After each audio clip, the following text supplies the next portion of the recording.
Good morning, everyone. Welcome to the next episode of Toyota Talk. I don't know. I think we're on like number 6 or number 7. We should figure out how to keep track of the numbers of these things. Anyway, it is Saturday morning. What's the date today? 16th of April. It's the 16th. No, it can't be the 16th of April. Yes, That's just wrong.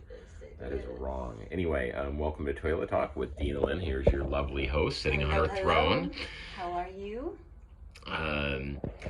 We were talking about we have the glory of having a 3-year-old grandson, and he is just a bundle of joy and a bundle of things to examine. For instance, he has this thing. He's at this stage where monsters and good and bad and good people and bad people and black and white thinking is just like right there, right in his face. And we'll watch TV and he'll be expounding on or asking all these questions about, is this a good person, is this a bad person? He wants to pretend about the monsters, about the So he wants to know. We were watching 1883, which is about the settlers moving to it's really close, moving to Oregon, and there were Native Americans, and he was trying to figure out who's the good guys, who's the bad guys. He wants to know who to root for, and this is coming out of a 3-year-old, right? So, and I'm thinking we need to stop that whole black and white thinking. Shortly after age 3, there are some of us who continue, but I notice within me while watching this, or at times watching a thing, I'm trying to figure out who am I rooting for, who's the protagonist and who's the villain, and it's not always clear. So we were trying to say to him, there's no good guys, no bad guys. There's just guys, and not masculine, but yeah, there's just people. Yeah. There's just complicated humans. And of course, there's no real easy way to do this, because in our reality, we realize that there are always protagonists and antagonists in any story or in any news article and anything going on around the world, and how do we teach children or adults how to really distinguish from how to distinguish the ideas between good and bad people versus good and bad behaviors? How do you teach this from a foundational level? Because it's not just about whether or not somebody's good or evil, because that's a really nuanced discussion that has to do with identity, and of course 3-year-olds have no idea what identity is. Yesterday, something came up in my memories on Facebook, and so it was the breakdown of the Yin Yang symbol. You've seen the Yin Yang symbol, a circle, and part of it is black and part of it's white. Okay, so it showed. Looks like squish sperms. Squish sperms? Okay, it looks like squish sperms. Wrapped together, 2 of them. Circling each other. So 69. Oh gosh, we're making this not safe for work. Okay, so we're making this not safe for work. because this should come up. Because this is what we do. That you've now entered the twilight zone of Dina and Robin. Here I am complaining.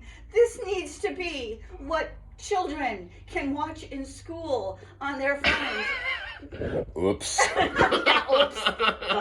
I mean, there's nothing you can't see. You see a lot more than this at the pool at the beach than me carefully perched upon a toilet. But it's the taboo of the idea of somebody being in the bathroom. Anyway, so back to good and evil. Okay, so yin and yang. Yin and yang. Back to that. All right. So we've got the white shape, so like a teardrop, basically a curved teardrop, and it says this is the good in life. And then it showed the black half, and it said this is the bad in life.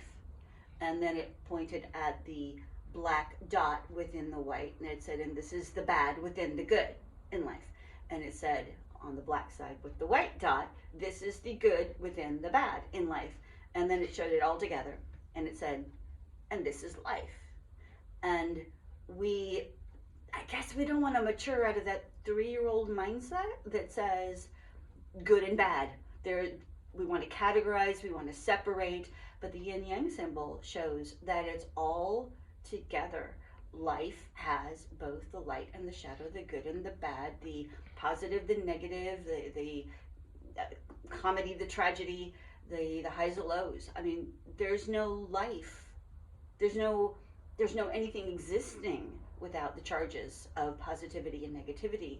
But that doesn't make either one of them good or bad. It makes them both necessary for the whole. But how do you say that to a 3-year-old or a person on the internet who's acting like a 3-year-old?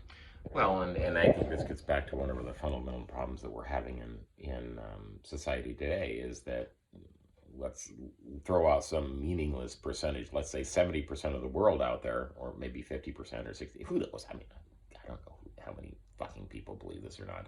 But there's a significant portion of the population out there that foundationally believes in the ideas of strictly good and strictly bad. You take the Right. Christian community with heaven and hell. You take any number of the politicized groups, and it's this fight against against good and evil, Right. and what people's perceptions of that are.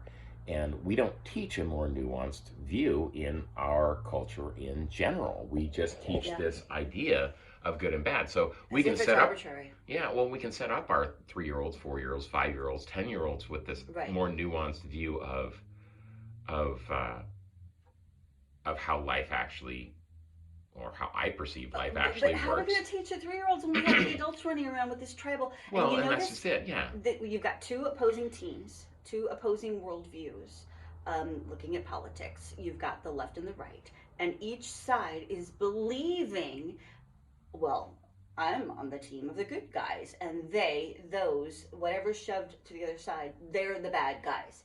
But the other team has the same perspective. So we're all walking around as if we are the protagonist of our own story, and everything else is suspect. So, how, teaching 3-year-olds is easy compared to trying to teach, or not even teach, but to get adults who are entrenched in this to open up their minds that maybe their worldview isn't as clear cut as they think it is. Because I can find within me, I know there's no such thing as the binary good and bad.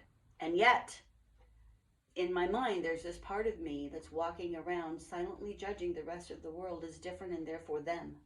And me and people like me are us. I mean, it feels like it's a core part of where we are as a species right Well, now in our development. yeah, and that gets into the idea that Ken Wilber and a bunch of other integralists talk about how we're on the road to development um, from Tribal. from tribalism on up to integral thinking, which is where tribalism is all about taking sides, Us versus them. us versus them, and integral thinking is all about recognizing that there is this spectrum of people and their own internal and external social and ideological development, where you recognize that tribalism is a required stage. It Right. is a required level. Yes, And you have to go through it. right, and then there's duality and non-duality, Right. and all these different stages of development, which allow for the evolution of our thinking, and the way in which we relate to those around us and their necessary place in society. It takes people who are willing to do the physical work. Not everybody can be an intellectualist. If everybody was an intellectualist, nothing would get done. Right. We just think a lot.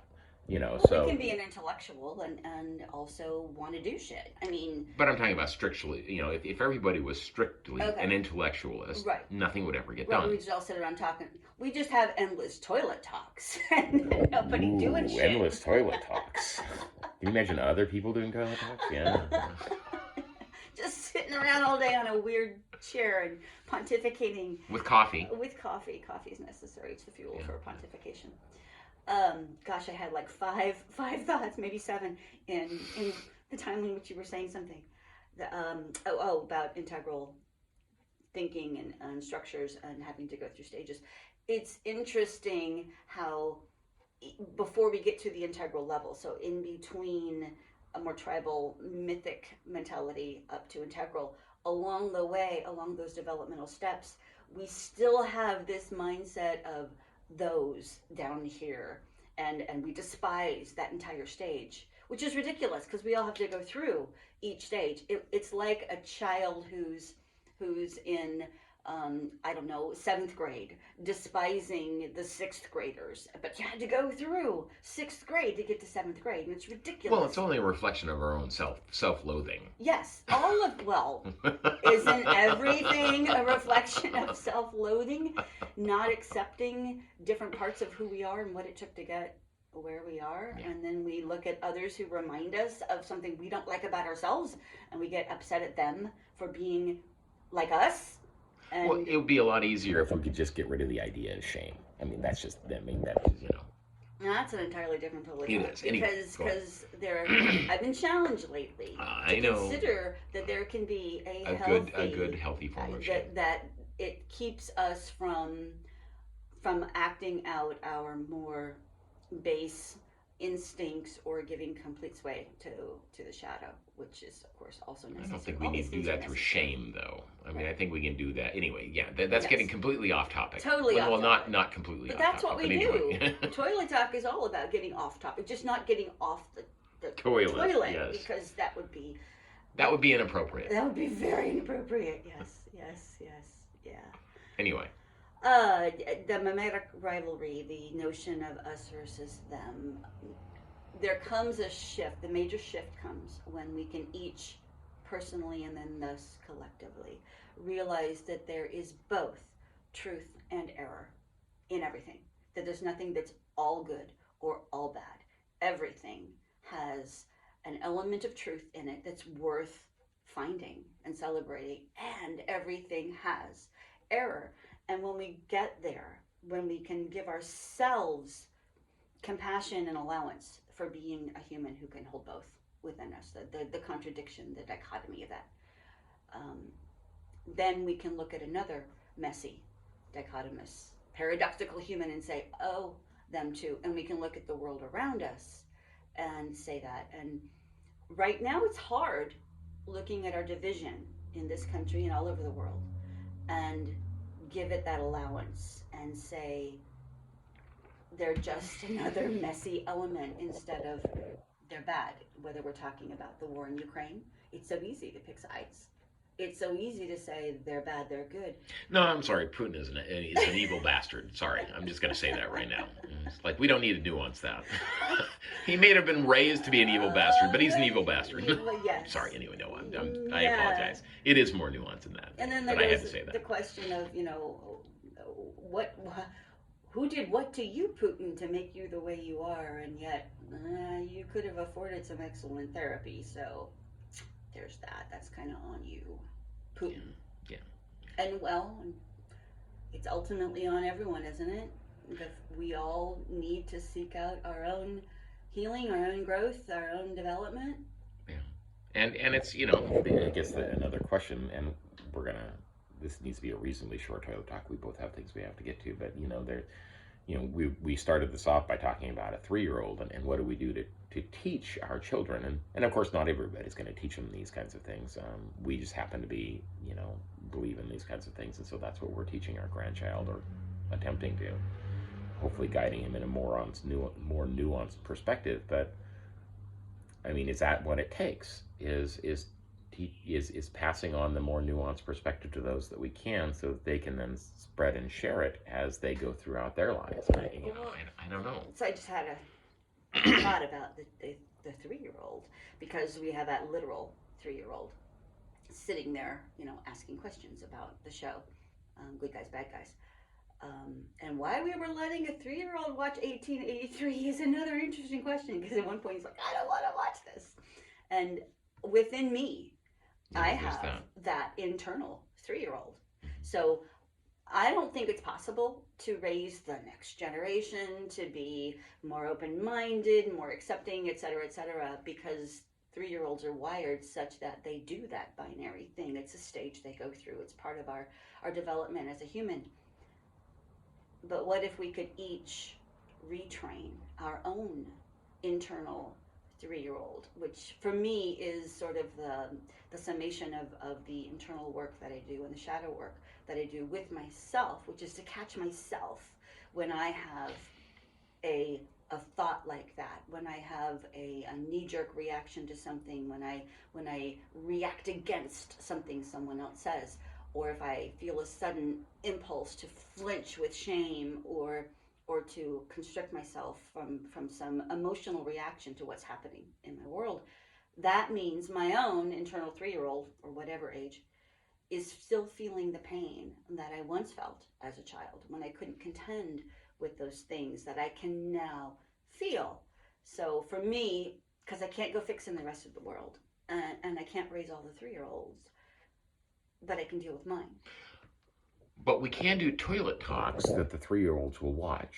Oh God! Please don't let I'm your kidding. 3-year-old watch this. I'm kidding. No. I'm kidding. We can do toilet talks where we can communicate these ideas to others, and I think I understand what you're saying about not being able to teach the 3-year-olds these ideas.